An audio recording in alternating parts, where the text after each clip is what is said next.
Hey students, welcome to my channel. और आज हम लोग क्लास 10 ज्योग्राफी का चैप्टर नंबर 1 पढ़ेंगे, जिसका एक टॉपिक है रिसोर्स प्लानिंग। इसमें लिखा हुआ है कि planning is the widely accepted strategy for judicious use of resources. Judicious use का मतलब होता है उसको केयर करके केयरफुल्ली यूज करना। तो प्लानिंग एक्सेप्ट करी गई बहुत बड़ी तादाद में। इसकी जो स्ट्रैटेजी बनाई गई थी रिसोर्सेज के केयरफुली उपयोग के लिए, सावधानी उपयोग के लिए। It is importance in a country, इसकी बहुत महत्व होनी चाहिए एक देश में, जैसे कि इंडिया में होती है। Which has enormous diversity. Enormous means ज़्यादा होता है।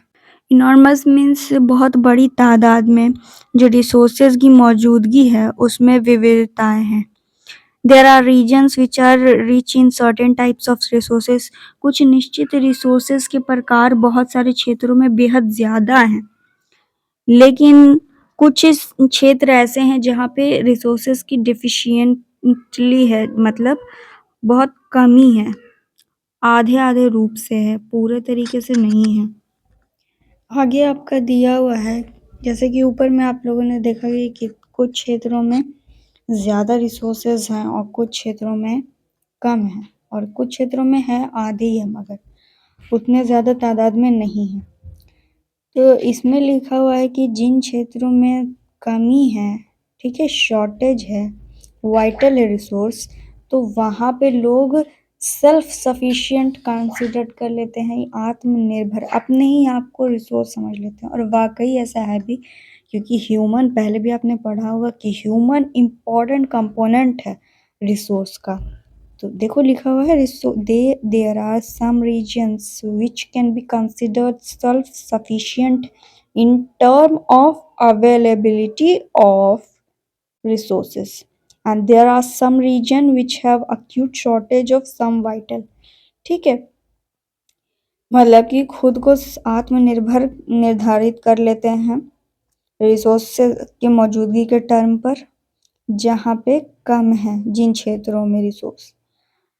अब फॉर एग्जाम्पल दिया हुआ है, जैसे द स्टेट्स ऑफ झारखंड और Chhattisgarh and Madhya Pradesh are rich in minerals and coal deposits. मतलब इसमें कह रहा है कि जैसे कि कुछ राज्य होते हैं जैसे झारखंड, छत्तीसगढ़ और मध्य प्रदेश, इन सबों में खनिज बहुत है और कोल की मात्रा भी, कोयले की मात्रा भी बहुत ज़्यादा है। तो रिसोर्सेज हैं इन सभी क्षेत्रों में। उसी की जगह पे अगर आप देखें, Arunachal Pradesh has abundance of water resources. Arunachal Pradesh में पानी बहुत बड़ी मात्रा में है, लेकिन अबंडेंस मतलब कि लार्ज क्वांटिटी में, okay, but lack of infrastructural development. लेकिन जो वहाँ की इंफ्रास्ट्रक्चर है उसका विकास नहीं है, मतलब बिल्डिंग्स, रोड्स, ये जो है वो अच्छी नहीं है, विकास विकसित नहीं है। The state of Rajasthan is very well endowed with solar and wind energy। बोला जा रहा है कि जो राजस्थान वाला राज्य है भैया, वो बहुत अच्छा है, क्योंकि वहाँ पे बहुत ज़्यादा क्लाइमेट जो है कि वो ड्राई और हॉट है। तो सोलार एनर्जी है वहाँ पे, और विंड एनर्जी, हवाएं तेज़ चलती हैं रेगिस्तानों में, मालूम होगा।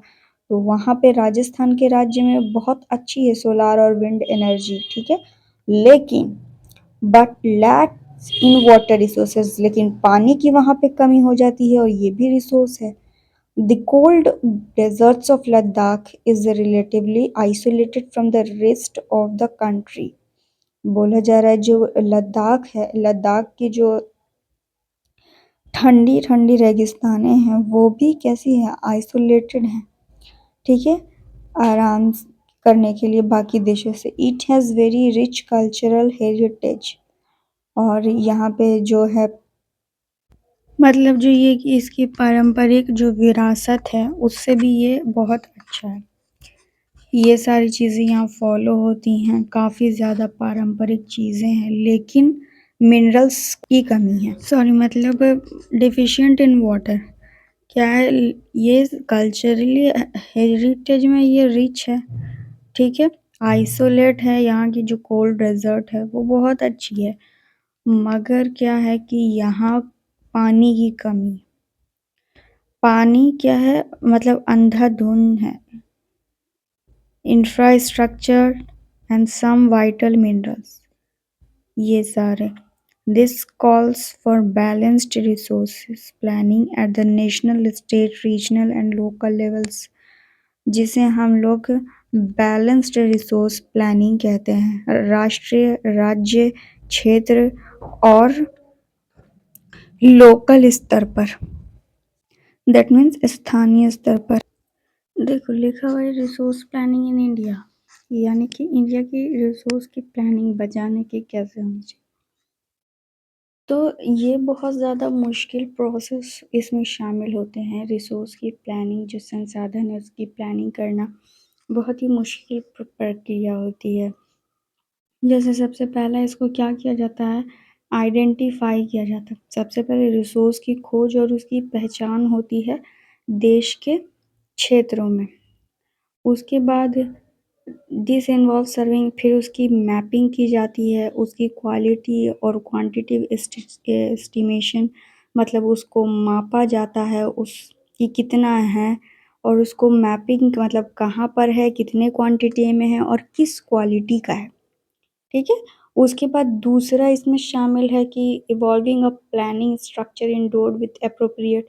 अब जो हमें रिसोर्स मिला है, कितना मिला है, तो उसकी क्वालिटी क्वांटिटी के बाद की मतलब अब उसकी बनावट क्या है, संरचना के लिए टेक्नोलॉजी हमारे पास होनी चाहिए. उसको बनाना किस तरीके से, कौशल होना चाहिए, हमारे पास संस्थान होने चाहिए जहाँ पे हम इसके विकास को, रिसोर्सेज के जो विकास है ना उसको विकसित करने के लिए, इम्प्लीमेंट के लिए हमारे पास संस्थान तो होने ही चाहिए, टेक्नोलॉजी होनी चाहिए कि कैसे हम उसे निकालेंगे और कहाँ पे इसे बनाएंगे और किस तकनीक से हम इसे बनाएंगे. तो वे सारी चीज़ें होनी चाहिए.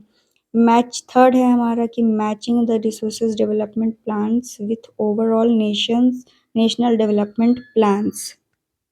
तीसरा मतलब है कि जो रिसोर्स डेवलपमेंट प्लान्स है, ओवरऑल जो राष्ट्र के डेवलपमेंट प्लान्स है उनसे उनको मैच करना है. ठीक है. रिसोर्स का डेवलपमेंट करना है और जो राष्ट्र का डेवलपमेंट प्लान्स है उन दोनों को मैच करना है. बस सिंपल था. India has made concerted efforts for achieving the goals of resources planning right from the first 5-year plan launched after independence. मतलब कि इंडिया ने बहुत सारे अपने एफर्ट्स दिए. ठीक है. और अचीव किया है रिसोर्स प्लानिंग का जो पहला हक, उसको क्या किया, उसने अचीव किया. पहले 5 साल प्लान को लॉन्च किया है उन्होंने स्वतंत्रता मिलने के बाद. The availability of resources is necessary condition for the development of any region. मतलब कि किसी भी क्षेत्र के विकास के लिए रिसोर्स की मौजूदगी, संसाधनों की मौजूदगी बहुत ज़रूरी है.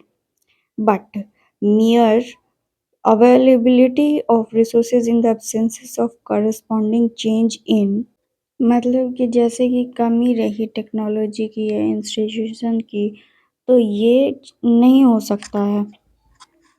आगे दिया हुआ है there are many regions in our country. हमारे यहाँ बहुत सारे क्षेत्र हैं, ऐसे हैं that are rich in resources, जिसमें संसाधनों की कमी नहीं है, बहुत सारा है. But these are included in economically backward region. लेकिन यहीं पे क्या हो जाता है कि जहाँ जिस जिस क्षेत्र पे है वो क्या है कि फाइन जो आर्थिक स्थिति के हिसाब से है वो उसमें पीछे है वो क्षेत्र. On the contrary there are some region which have a poor resource base. मतलब कि बहुत जहाँ पे आपका रिसोर्स है वहाँ पे कुछ क्षेत्र बहुत पुअर है रिसोर्स में. ठीक है. But they are economically developed. लेकिन वो डेवलप्ड, यही उल्टा हो गया कि जहाँ रिसोर्स है वो इकोनॉमिकली डेवलप्ड नहीं है, और जहाँ रिसोर्स नहीं है वहाँ पे क्या है कि डेवलपमेंट बहुत ज़्यादा, इकोनॉमिकली डेवलप्ड है वो चीज़, वो कंट्री, वो स्टेट, वो रीजन. आगे है the history of colonization reveals that rich resources in colonies were the main attraction for the foreign invaders. बोल रहा है कि colonization जो रिवील हुआ इतिहास का, उसमें जो है कॉलोनीज़ के जो बहुत सारे रिच रिसोर्सेज़ हुआ करते थे, उसमें से मेन अट्रैक्शन जो था, आकर्षण का कारण था इतिहास में, वो फॉरेन इन्वेडर्स होते थे, ठीक है? It was primarily the higher level of technological development of the colonizing countries that helped them to exploit resources of other regions and establish their supremacy over the colonies. कहने का मतलब है कि ये क्या करते थे कि सबसे पहले तो ऊंचे ऊंचे स्तर पे जो टेक्नोलॉजिकल जो तकनीकी विकास होता है, ऊंचे स्तर पे ये कर देते थे, ठीक है? कंट्रीज़ की जितनी भी कॉलोनीज़ होती थी, ताकि वो मदद कर सके जो रिसोर्सेज है उसको एक्सप्लॉइट करने में दूसरे दूसरे क्षेत्रों में और स्थापित करने में, ठीक है? कॉलोनीज़, पूरे कॉलोनीज़ में। ये पहले क्या करते थे कि पहले अपना टेक्नोलॉजी को मजबूत करते थे, फिर कॉलोनीज़ को क्या करते थे कि डेवलपमेंट में, रिसोर्सेज के डेवलपमेंट में लगा दिया करते थे, उसको बड़ा करने में। देयरफॉर इसीलिए resources can contribute to development only when they are accompanied by appropriate technological development and institutional change. इसीलिए जो कह सकते हैं जो रिसोर्स है ना वो डेवलपमेंट में ही योगदान नहीं देता है सिर्फ, बल्कि जब जब आपका टेक्नोलॉजिकल डेवलपमेंट और इंस्टीट्यूशनल चेंज उसके द्वारा ही ये होता है।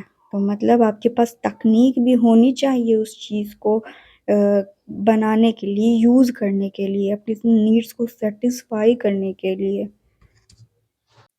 Development and institutional in changes, बोला जा रहा है India has experienced all this in different phases of colonisation.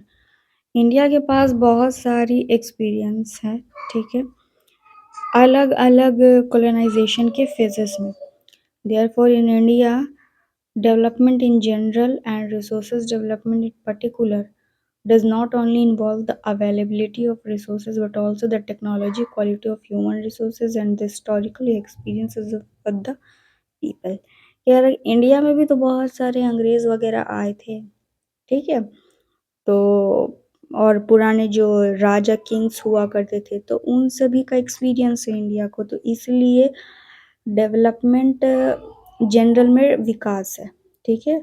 और जो रिसोर्स डेवलपमेंट है, खास रिसोर्स डेवलपमेंट में सिर्फ शामिल है क्या, रिसोर्स की मौजूदगी ही नहीं, रिसोर्स की सिर्फ मौजूदगी ही नहीं है, but also the technology, technology भी है, क्वालिटी भी है, किसकी, ह्यूमन रिसोर्स की, और हिस्टोरिकल लोगों के ऐतिहासिक एक्सपीरियंसेस की, ठीक है? रिसोर्स का होना काफ़ी नहीं है, आपके पास भैया टेक्नोलॉजी भी होना चाहिए,